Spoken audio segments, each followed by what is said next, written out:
Bem, pessoal, bom dia. Nós vamos começar a falar sobre Renascimento agora, tá? Esse slide aqui, essa apresentação é a parte um, né, sobre Renascimento. Vocês vão ter depois outras partes, eu decidi dividir, né, a apresentação de Renascimento em algumas partes para que não fique nenhum arquivo muito grande, né? Então, nessa primeira parte, a gente vai discutir os conceitos do Renascimento, né? É uma parte muito importante, é uma parte mais conceitual. Ela vai ajudar vocês a compreenderem, né, o Renascimento dentro de um quadro mais amplo. Tá?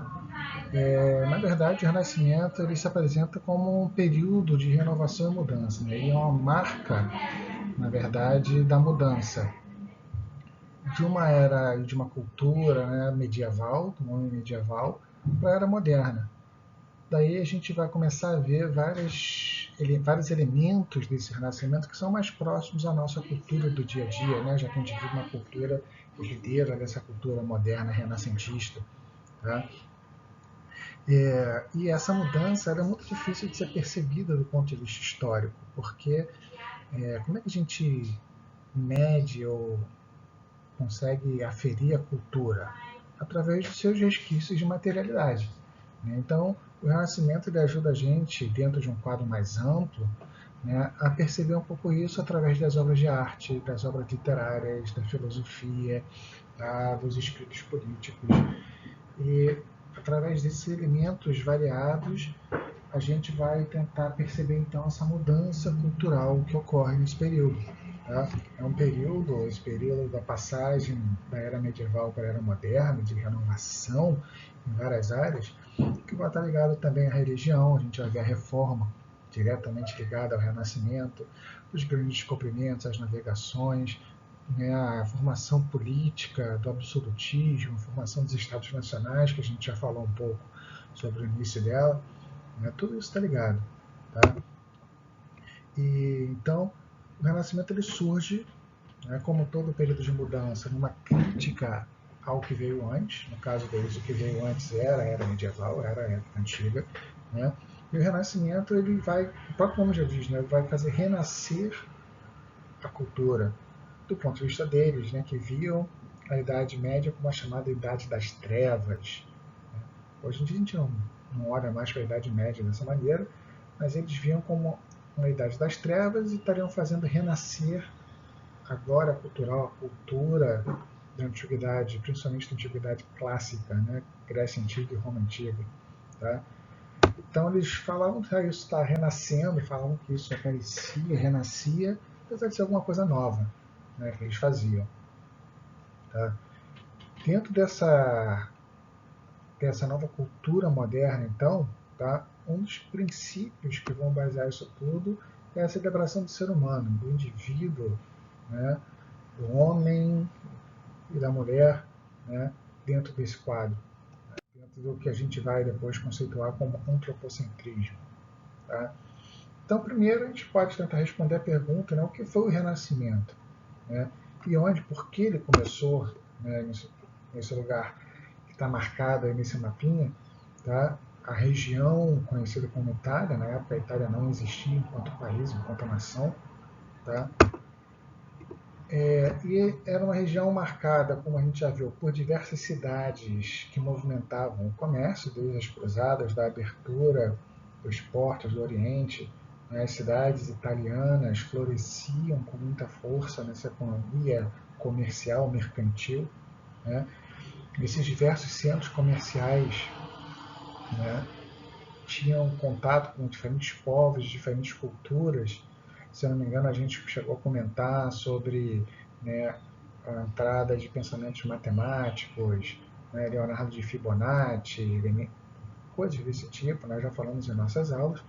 Né?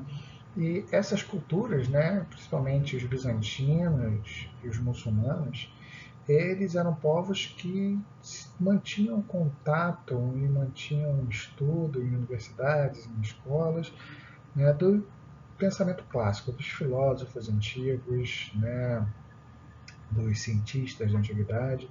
Tá? Então, esse elemento é muito importante, esse elemento cultural, de troca cultural com esses outros povos que aparecem nesse período. Tá? Além disso, uma burguesia muito forte, muito rica, que vai financiar esses artistas, tá? Sem os quais isso não aconteceria, o que a gente chama de mecenato, como a gente vai ver mais à frente. Tá? E também, né, o fato de que lá, nessa região da Itália, era o centro do antigo Império Romano. Então, as reminiscências desse Império Romano, o que restou, as sobras dele, né, a materialidade dele estava lá ainda. Né? O cara ia comprar pão em Roma e via o Coliseu lá na frente dele. Então, isso tudo tem um impacto nas pessoas que não tinham esquecido completamente, digamos assim, né, desses elementos culturais.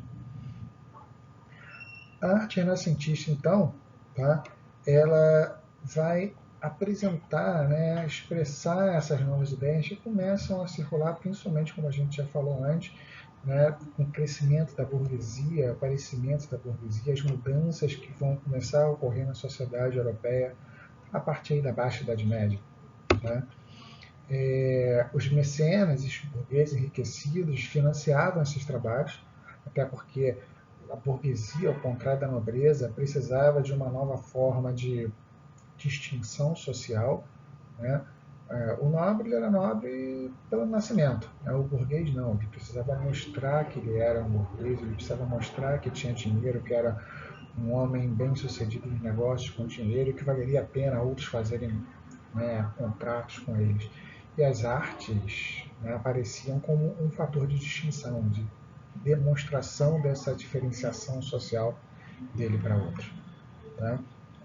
A educação não religiosa também tem né, aparece como um elemento importante, né, em que a religião deixa de ser a principal fonte de ensino, tá? E outras formas de educação, né, secular, não religiosa, o religioso, o eclesiástico, né, a gente está falando de educação secular, não religiosa, ela aparece, então, cada vez com mais força, e isso vai ter um efeito na cultura também, né, de valorização não só do religioso. O religioso não fica de lado, ele continua sendo valorizado, mas a valorização não vem só pelo religioso. Tá? Então, a gente vê, por exemplo, né, a arte e a literatura medieval, né, que tinham um foco principalmente educativo, né, começam a se transformar e deixam de ter um foco somente educativo para ter também um propósito estético, né, a celebração da beleza em si. Se a gente fosse olhar então essa diferença cultural que aparece nesse período, entre a cultura medieval e a cultura moderna, a gente vai ver, né, que nessa cultura medieval nós temos o elemento, né, da fé sendo mais importante que a razão.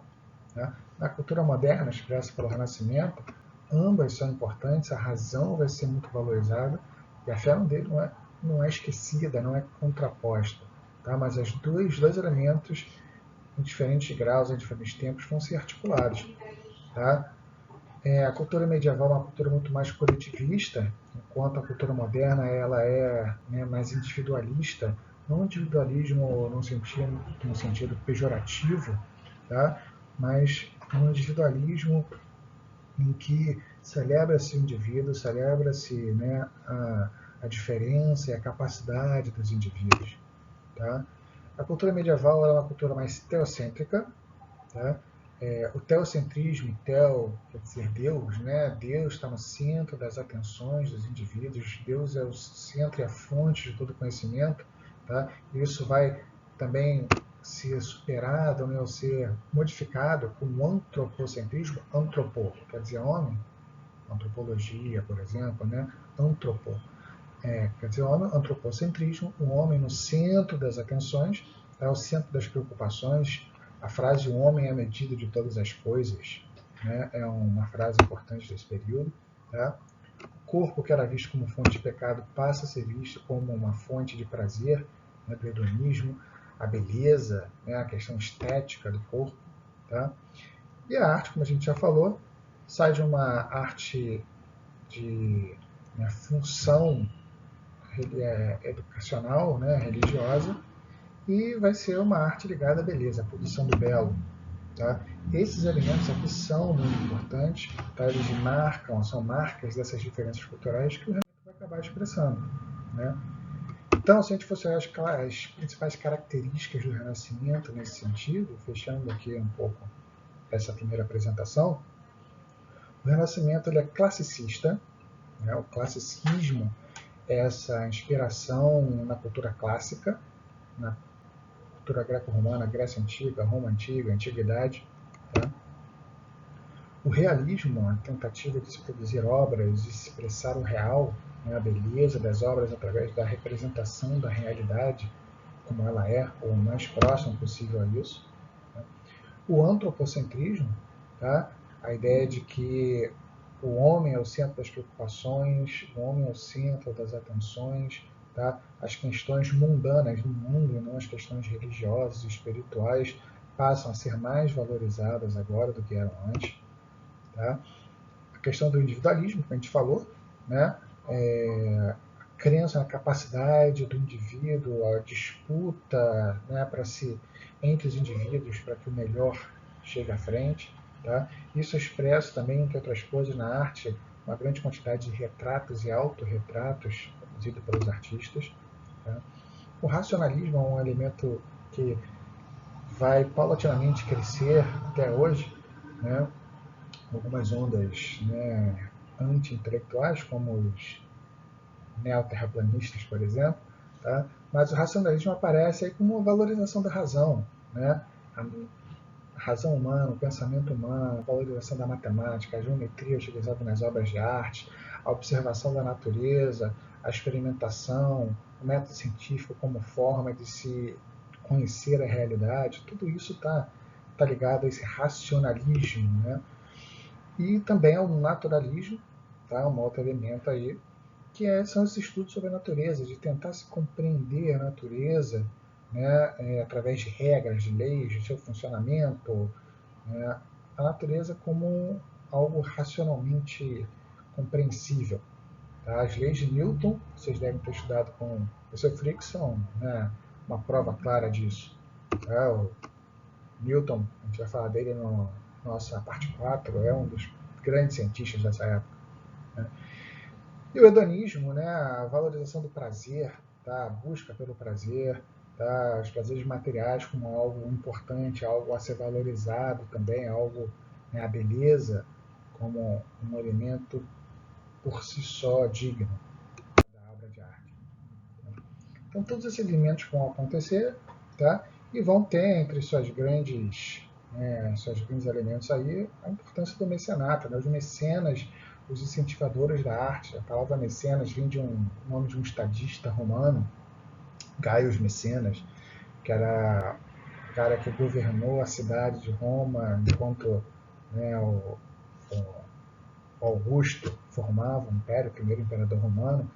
Ele, na verdade, auxiliou Augusto nesse governo e ele contratou diversos artistas, reformou a cidade, na verdade, enfeitou a cidade.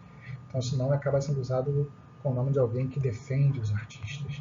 Né? O mecenato é importante porque ele vai estar presente, né, durante todo o período do Renascimento, e sem esses artistas, né, sem esses mecenas, os artistas, né, não conseguiriam produzir suas obras. Né? São burgueses, nobres, membros do alto clero, o Papa, por exemplo, né? Alguns papas foram importantes mecenas, a família Médici, como aí está nessa imagem, Cosmo de Médici, né? Um dos primeiros grandes nomes dessa família, tá? Que fizeram fortuna em Florença com comércio, com, né, bancos, né? Foram políticos, governantes e tudo mais.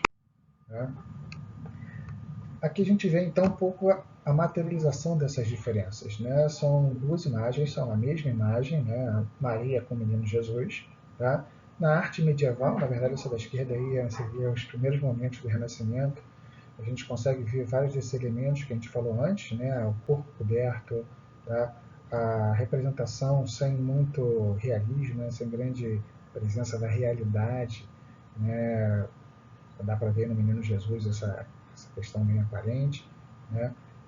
Já na da direita, do Rafael Sanzio, a gente vê os corpos mais descobertos. Né? Maria está com ombros desnudos, cabelo aparente. Então, o menino Jesus está nu, um bebê nu. Tá? Isso já aparece, entre outras coisas, a natureza demonstrada na obra, o naturalismo aí que a gente falou. Tá? A questão da perspectiva, da profundidade nas obras de arte, tá? O segundo, terceiro, quarto plano. Tá? as cores vivas, tudo isso vai, né, ficar aparente nas obras do Renascimento. Tá? Então, só para fechar isso aqui, então, isso é o Renascimento, como a gente vai ver daqui a pouco, né, os artistas do Renascimento, que é o nosso próximo, a nossa próxima parte dessa apresentação, são os nossos próximos slides, nosso próximo vídeo, tá? Eles podem ser divididos em 3 fases, assim, né? São, os nomes vêm do italiano, o Trecento, Quattrocento e o Cinquecento, Cinquecento, na verdade, né? O italiano também é enferrujado, em que a gente tem, né, os séculos em que essas obras são produzidas, tá? Então, 300 são os anos 1300 e alguma coisa, século XIV, 400 é o século XV, 500 é o século XVI. Tá? Lembrando que não são marcas rígidas, né? Então, alguns nomes do final do 400, por exemplo, como Leonardo da Vinci, eles vão estar muito mais próximos e dialogar muito mais com nomes do início da 500, como Michelangelo, do que com pessoas, né, outros artistas do início do 400 ou do final do 500. Né? Então, no 300, rapidamente aqui para fechar com vocês, para finalizar essa parte, tá? Marcado no século XIV, são os primeiros artistas, né, em que você ainda tem um período de transição, as obras, né, não são tão, algumas delas principalmente com Giotto na arte, tá? Ainda tem muitos elementos medievais nela presente, tá? E na literatura, né, principalmente aí a obra do Dante Alighieri, a Divina Comédia, né, que é uma obra já escrita, né, no que depois vira meio que italiano, dialeto de Florença, é um florentino. Né, o Petrarca, que escrevia em latim ainda, mas é um poeta, né, começa a escrever sobre sentimentos humanos, ele que é o criador dos sonetos, né, dos famosos sonetos. Tá? E o Boccaccio, né, com o Decamerão, ele já de um período posterior aí dentro, né, do Trecento, daí já vai fazer uma ligação aí com os próximos períodos. Né? O Quattrocento é um período de consolidação do Renascimento, né? O final do século XV, tá? É o auge do Renascimento artístico. Na verdade, a passagem do Quattrocento para o Cinquecento é esse período de auge do Renascimento. Né? A gente vai ter Botticelli, Da Vinci, Michelangelo, Rafael Sanzio, esses caras todos, quase todas as tartarugas ninja aparecem ali. Tá? Só o Donatello, que é um pouquinho anterior ainda desse período. Né? E esses caras vão ser o auge do Renascimento. O Renascimento está bombando aí com esses caras. Tá? E o Cinquecento também, você tem esse início do Cinquecento riquíssimo, ainda no auge do Renascimento, mas depois começa, né, a superação, a mudança, o Renascimento se espalha pelo norte da Europa, tá? Não só pelo norte, Portugal, Espanha, França também, mas se expande para além da Itália, né, com mais força, tá? E depois ele vai acabar sendo superado por novas obras, né, novas tendências, né, depois de 300 anos também, né, o Renascimento deixa de ser uma novidade e passa a ser o padrão a ser combatido, né, pelos vanguardistas, pelas novas vanguardas. Beleza, gente? Então, essa foi a primeira parte, são os principais conceitos do Renascimento. Tá? Na próxima parte, a gente fala um pouquinho sobre alguns artistas e dá uma olhadinha em algumas obras de arte deles. Beleza? Um grande abraço em todos.